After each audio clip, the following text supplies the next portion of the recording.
Guys,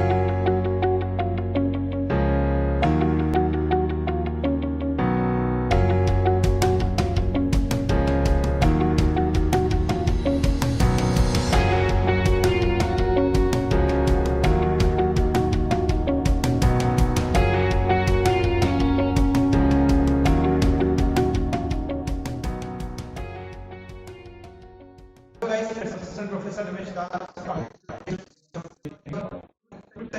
describe about EK diagram and direct and indirect band gap of semiconductor. So let's begin. Now basically EK diagram. Now EK diagram has come into the picture because of the limitation of the band theories. Okay. So there were some limitation regarding the band theory. That's why we are switching to the EK diagram. No doubt we will have the comparison for the same, and we will also understand why it is beneficial. So let's understand what is EK diagram first. It is a depression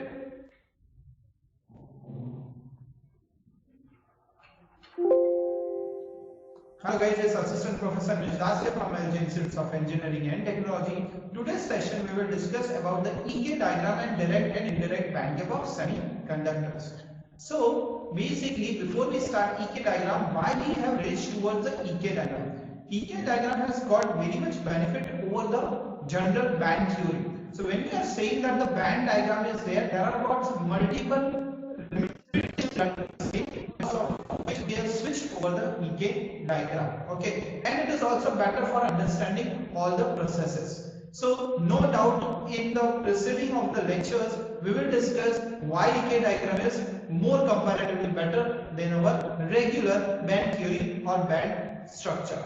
Now basically it's a dispersion diagram that shows the relationship between E, that is energy, and momentum of available states of electron. Yes, you having one doubt. So K is never related to any momentum, it's usually P. So that also we will get built in our discussion, but at present it is a dispersion diagram that shows a relationship between energy and momentum. Just this is to be kept in mind at present. Okay, so after that, what are the uses of the EK diagram? Gives the more information related to the electrical and optical properties material. The optical properties, that means there will be some photon and there will be some radiative in nature, or the emission will be radiative in nature. Then explains the transition process, how it goes from the conduction to valence band. That transition is very well explained in EK diagram comparatively. And also it explains the band gap properly. So you can just correlate the things. Valence band, conduction band, forbidden gap, this all transition is very well explained in EK diagram. Now let's check out why and how it is doing so. So the significance of K in the EK diagram. Okay, so electrons moving in a material move like a wave having a specific wavelength and the frequency, being of quantum particles, and they have got momentum and energy. So usually this electron that is moving has got its own energy when provided, and it has got its definite momentum. So P equals to h by lambda, that is your momentum. Now when you multiply and divide by 2 pi, okay, so you get h by 2 pi, that is your h cap, okay, and h is nothing but your Planck constant, and you get the k. Okay, so now the momentum equals to h cap into k, and that has been achieved with the help of nothing but multiplying and dividing by 2 pi. So now k is your wave vector. Okay, so here we have established one relation. So we have got something related P and K. Okay, we were finding why this K is standing for momentum. Okay, so now when we move forward, now relation between the E and K, we will establish that thing. So the wave vector K is measure form, or it is measure of momentum of the particle. How? A relation between the energy and the momentum is given by E equals to P square by 2m. Okay. Hence, what is the value of E at present? E equals to h cap square k square upon 2m. What we have done? We have nothing but replace the value of P that we have already achieved. Okay. So ultimately, now you are getting from that outcome that is E is proportional to k square. So you can see that there would be some parabolic structure we will get, because of this equation, E is proportional to K square, and at the bottom E would be somewhere 0. Okay, so you can see in the diagram at present, this is the entire EK diagram. See, a parabolic structure you are getting. In that, the upper part is the conduction band, lower part is the valence band, and in middle it is nothing but the forbidden gap. So when we are talking about the recombination process, what happens when the conduction band electron comes from that part to the bottom, that is nothing but, it is actually bottom from the conduction band, okay, but it will be the top of the valence. See the holes and conduction band you have got electrons. So by the notation of star, electrons are shown, and by notation of holes, that is nothing but a circle you can see. Okay, so this is now E versus P you are getting. So energy is also there, and with respect to electron, see, electron possesses two things, energy as well as momentum. But in the regular band theory, what we will getting only energy. But here we are also getting the particular momentum of each and every electrons. So this is our EK diagram, and E stands for energy and K stands for your momentum.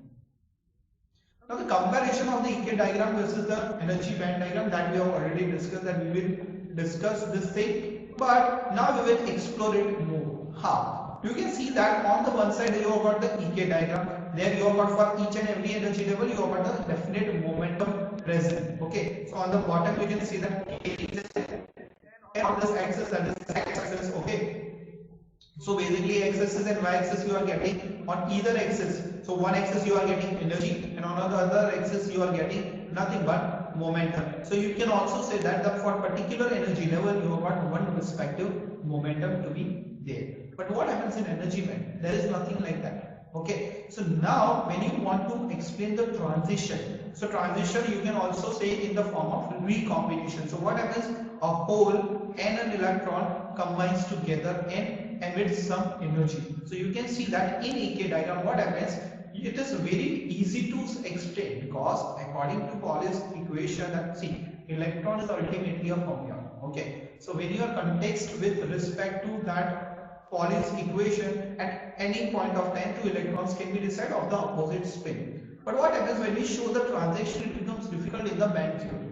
But in EK diagram, you can say that at the bottom of the conduction band, the electron comes down to the top of the valence band. There are two electrons and two holes are only interacting, and because of that, only that particular energy is transmitted. That same thing cannot be judged, or that cannot be shown in your energy band diagram. That is why it is very well understandable in EK diagram regarding the process of the recombination, forbidden gap, valence band, and the conduction band. So now after that we are moving to the topic, that is direct and indirect band gap of semiconductor with respect to EK diagram. So there we will be taking the advantage of the EK diagram also. So first of all, let us check out what is direct band gap semiconductors. The semiconductors in which maximum energy level of valence band, okay, so maximum energy level, that is this tip of valence band, will have the same level, or it is with alignment, okay, of the conduction. Yeah. So these two are perfectly aligned. So let us check in the image. You can see that the K values of the maximum of valence, that is EV, has been denoted. Okay, and the minimum of the conduction band are actually same. Okay, so both momentum are same. So what you get from that? So when we discuss the recombination process, at that point what happened? It is only one step process. Why? Because an electron has to match up the two things, that is energy as well as momentum. Now both are matched up. Okay, so now when your electron from the lowest level of the conduction band recombines with the holes of the highest level of the valence band, what happens? Energy is transmitted, and that is in the radiative nature. Okay, when it is in radiative nature, it is here, it is shown as photon. Okay, photon is nothing but in form of light.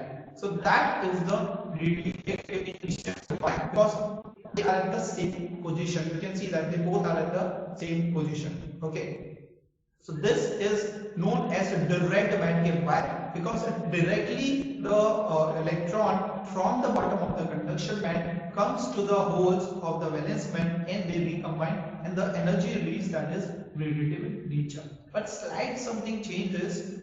Okay, when this is the radiative transition that actually we were discussing. Now the something changes in the indirect band gap of semiconductor. What is that? Now the semiconductor in which the maximum energy level of the valence band, that is this tip, and the minimum level of this conduction band are actually not aligned.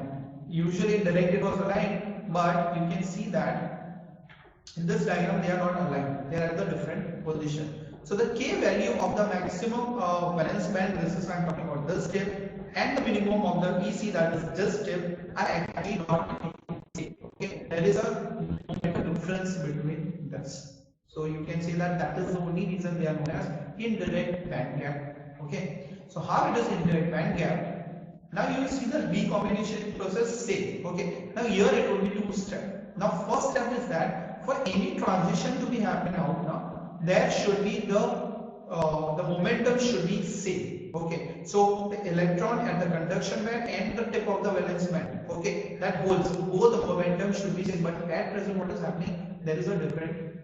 Okay, they are different. So in that case what will happen, electron has to lose out the energy. Okay, so what happens, actually this momentum is different. Okay, so that momentum difference is settled by the transition, so it actually is overcome towards the lattice structure. So what happens, actually when electron is there, it will pass over that extra momentum in the form of vibration to the lattice structure.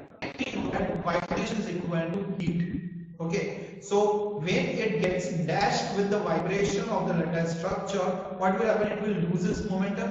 And see here you can see that this is a comparatively more high momentum, it is a low momentum. That it loses out the momentum, what happens, it will slowly and gradually decline, and then at certain point it will match the momentum of the photon, and then the transition happens. And the only difference is that whatever the energy is released would be comparatively less, and it would be non-radiative in nature. Now why non-radiative? It can be also said that heat is generated. Now heat, you know, because of that matching of momentum, that momentum was transformed in the form of vibration, to the lattice structure, and we know that vibration will generate only one thing, that is nothing but heat.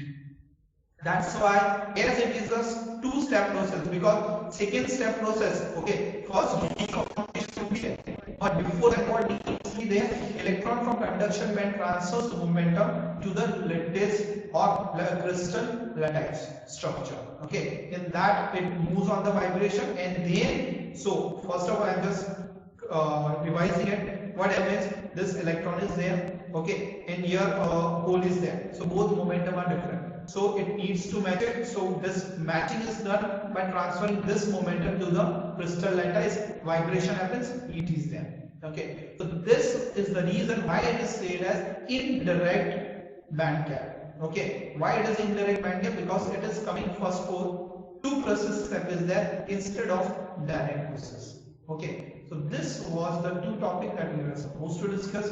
Now we will have the difference between the direct and the indirect band gap of semiconductor. So first, direct band gap, the bottom of the conduction band and the top of the valence band, the two are at the same momentum, whereas we know that they are in the not same momentum in indirect case.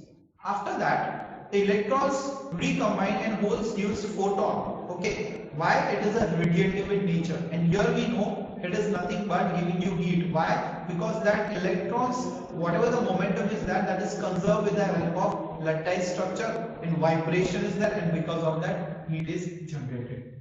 After that, it is a radiative combination. Why? Because it generates photon, and it is non-radiative. Why? Because it is not generating the photons or light. After that, it is used in the construction of LED. Okay, so this concept is used in LED, whereas it cannot be used in the devices of the optical. Why? See, optical devices needs to generate light. This is generating heat. Okay, so definitely it would be not utilized in making an optical devices. And the last examples are gallium arsenide and gallium phosphide, and here we have the silicon and germanium. So now you can just correlate in LED. Gallium arsenide or gallium phosphide is used, and LED generates light. That same thing, recombination is happening in the both the side. But when you are talking about the silicon, that is PN junction type. Okay, so in that you will never ever see light. That is the basic difference why the light is generated and light is not generated when the recombination process is there. Maximum time we have that question. See, recombination happens in LED also, it happens in PN also. Then why this is generating light and this is not generating the light? This is the actual answer for the same. So, hope you guys have understood this lecture very well. See you in the next lecture. Till then, bye.